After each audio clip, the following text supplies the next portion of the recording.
Oke, selamat pagi teman-teman dog lover semua.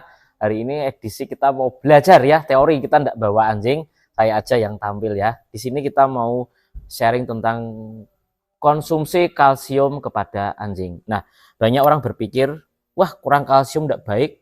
Semakin kita minum kalsium, semakin anjing itu dikonsumsi kalsium semakin banyak, nanti terutama besar ya, nanti tulang besar, kepala besar, otot kuat, langsung dihajar kalsium habis-habisan. Saya kasih tahu teman-teman, kekurangan kalsium itu tidak baik ya, tapi kelebihan kalsium itu lebih mematikan dan sangat-sangat berbahaya. Kenapa? Kalau kurang kalsium sih paling kendalanya apa ya? Buat menyusui kejang, ya, demam, demam susu, terus lesu, otot lemah tidak terlalu mengerikan, masih bisa ditangani. Tapi kalau kelebihan kalsium, apa yang terjadi? Itu adalah namanya berkaitan dengan osteoporosis, itu ada kaitannya banyak, itu lebih ke radang sendi ya. Terus yang paling mematikan juga bukan mematikan sih, berbahaya adalah memicu namanya kanin hip dysplasia. Meskipun kita bicara hip dysplasia itu berkaitan dengan apa? Genetik, memang banyak kan genetik, cuma itu juga memicu.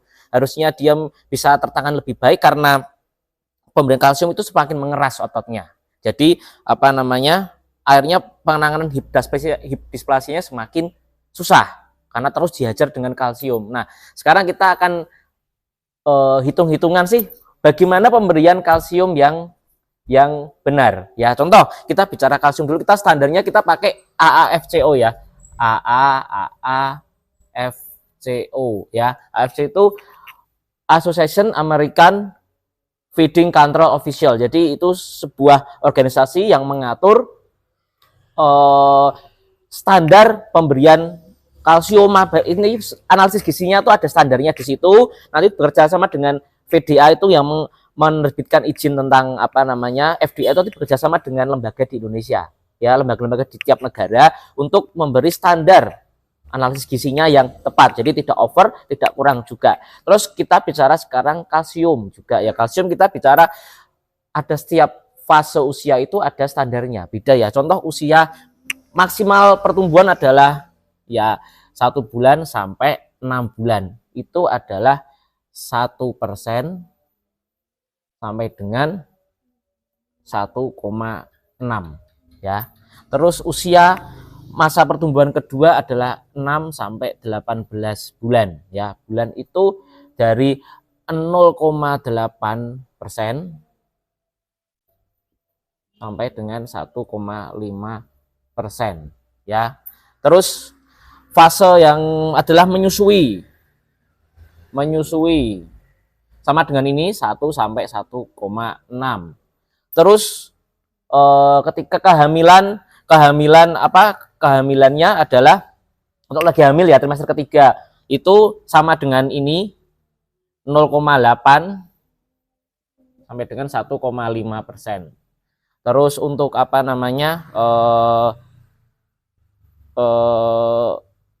maksimal pertumbuhan udah usia dewasa ya, 18 bulan ke atas, 18 bulan itu hanya 0,5% sampai 0,9% ya.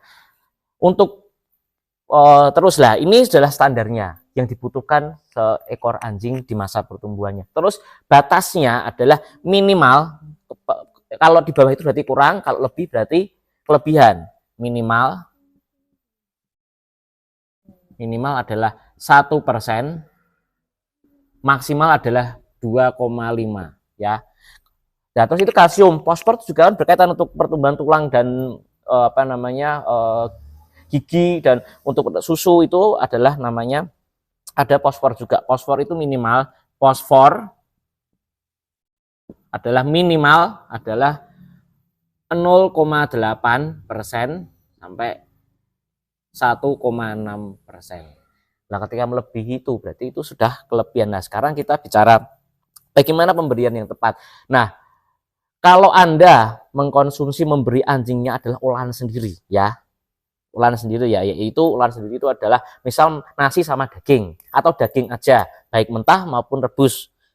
Tapi Anda takut akan tulang ya. Berarti daging aja itu hanya sumbernya protein banyaknya, tidak ada kalsiumnya di situ. Jadi Anda butuh penambahan yaitu namanya suplemen kalsium. ya kan? Lah, tapi kalau Anda berani memberi makan tulang, terus susu, keju, yogurt kan sumber kalsium terbaik kan ada dari susu, keju, yogurt, tulang. Nah, kalau Anda sudah memberi itu aman. Lah, makanya saya sarankan kalau memang Anda tidak mau terlalu banyak ribet menghitung ya pakailah ya dog food. Nah, dog food ini sekarang yang kita akan hitung-hitungan untuk pembelian dog food. Ini acuannya FCO dengan dry matter ya. Lah, untuk apa namanya dog food itu biasanya macam-macam. Dog food itu ada yang kandungannya 1,1%, ada yang 1,2, ada yang 1,6 minimal. Nah, dari ini kita sudah paket lengkap. Jadi sudah ada kalsium di sini. Sebenarnya itu sudah aman. Nah, jadi ibaratnya Anda menambahkan suplemen tulang itu kalau kita penting enggak penambahan tulang. Nah, kita hitung-hitungan aja. Contoh kita bicara Surgro per tabletnya adalah Surgro 166 mg ya. Miligram kali 4 berapa? Nah, coba dihitungin dari situ kalkulator. 166 kalau 4 tablet ya. Kamu kasih per hari 4 tablet misal. 166 kali 4. 664 ya. Berarti kali 4 sama dengan 664 dikali berarti 6.664 kalsiumnya persen. Berarti kalau ini dikalkulasikan ke kalsiumnya itu hanya penambahannya di hanya 0,2%. Jadi contoh kamu udah pakai dog food yang 1% ya. Contoh 1% dog food, kamu kasih makan dog food. Kasih saya hapus dulu. Mana sih ini? Dog food. Kasih makan dog food sehari basah. Ya sehari 300 basah. Ini aja. Nah, malah ikut basah. Stop dulu sih. Basah ininya. Nah, sorry tadi basah papan tulisnya. Nah, ini sekarang kita lanjut yang tadi ya. Jadi gini aja. Contoh kalian punya dog food, terus kamu lihat analisis gizinya. Kalau di situ tertulis di kemasannya adalah 1,5% kalsium. Sebenarnya nanti juga ada fosfor dan lain-lain. Kita fokus ke ini dulu. Persen contoh kamu sehari kasih makan dia 350 gram per hari, tinggal dikali 1,5%. 1,5% berapa? 350 dikali 1,5 ketemulah 5,25 gram. Dikasih dulu 5,25 dikali 1000 dari gram ke miligram dulu. 50 miligram. Nah, ini untuk kalsium dari dog foodnya. Sekarang kalau kamu pakai merek contoh Surgro, tablet kamu kasih 4 tablet sehari. Satu tablet kayaknya kalau tidak salah 166 toh. Tadi seperti kita sudah sampaikan 166 dikali 4. 166 miligram ya udah sama seperti ini ya. 166 dikali 4 adalah ketemu 664. Berarti 664 ditambah 5250 ketemunya berapa? Tambah 5250 ketemunya 5914 ini miligram, ke gramnya menjadi 5,9. Nah, kita tinggal kamu hitung 5,9 ke tadi yang kamu makan 50 gram. Jadi masuknya itu adalah yang kamu konsumsi adalah 1,7%. Nah, seperti tadi saya sampaikan, kalau kamu makan 1,7% itu masih aman. Ya kan maksimum growth-nya adalah yang usia 1 bulan sampai 6 bulan adalah 1,8 maksimal bagusnya. Jadi ini sudah bagus ya. Sudah bagus, sudah pas. Cuma yang kamu adalah jadi saya kalau kamu pakai Surgro tadi, saya takutnya di nantinya fosfornya. Kalau nambah fosfor dengan sejumlah ini, fosfornya mencapai 0,5% loh masuknya. Nah, kamu hitung sendiri. Sudah caranya udah bisa ngitung, kamu hitung dari analisis gizinya. Kalau kalsiumnya 1,5%, fosfornya berapa dulu? Tambahkan sekitar 0,5% kayak masuknya. Nah, padahal kita maksimal tuh fosfornya adalah 1,6. Nah, nanti kalau kamu paksakan, kalau ininya fosfornya besar, tambah ini yang besar, nanti memberatkan fungsi ginjal. Nanti di usia 5 tahun deh, biasanya kena penyakit ginjal. Jadi sudah cara menghitungnya sudah pas, kamu bisa ngira-ngira. Intinya Kalau kamu memberi makan anjingmu adalah olahan sendiri, hanya nasi dan daging, kamu perlu namanya adalah kalsium yang berasal dari tulang, susu, yogurt, keju, ya itu. Dan untuk penambahan, untuk kan di situ juga dibutuhkan adalah namanya multivitamin dan mineral yang berasal dari buah dan sayur. Jika kamu tidak memberi, sudah kamu beli tulang, susu, tapi tidak ada buah dan sayur, kamu perlu beli multivitamin dan multimineral, ya. Jadi perlu. Nah, kalau kamu sudah memberikan dog food dengan kualitas bagus, biasanya sudah lengkap.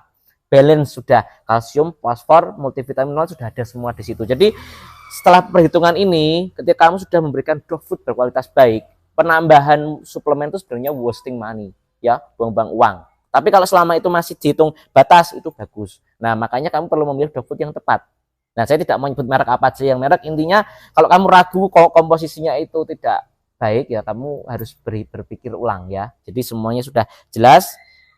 Sangat-sangat tidak bijak jika kamu memberikan kalsium yang terlalu berlebih kepada seekor anjing kesayanganmu, karena resikonya lebih berat, ya. Dengan penghitungan ini kamu bisa jadikan acuan. Itu aja ya, salam teman-teman, nanti hitung-hitung sendiri dengan rumus yang saya berikan. Ini seperti ini tapi tidak baku ya, karena nanti berkaitan dengan namanya sumber kalsium di dog foodnya itu juga berbeda loh tiap-tiapnya. Takutnya dia memberi di dog food itu kandungannya adalah dari kalsium karbonat. Karbonat itu asalnya dari batu kapur.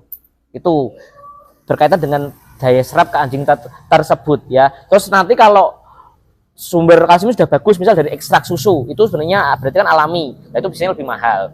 Nah, kamu kalau mau nanti kita mau mumet lagi, ada hitung-hitungan yang berasal dari nanti bagaimana berapa lama dia terpapar sinar matahari, kapan diberikan kalsium, itu berkaitan semakin pusing, karena sinar matahari itu membantu untuk pembentukan vitamin D yang berkaitan dengan penyerapan kalsiumnya, nanti itu semakin rumit lagi. Jadi intinya itu yang dasar dulu ya teman-teman. Dah gitu aja, sampai ketemu di edisi selanjutnya.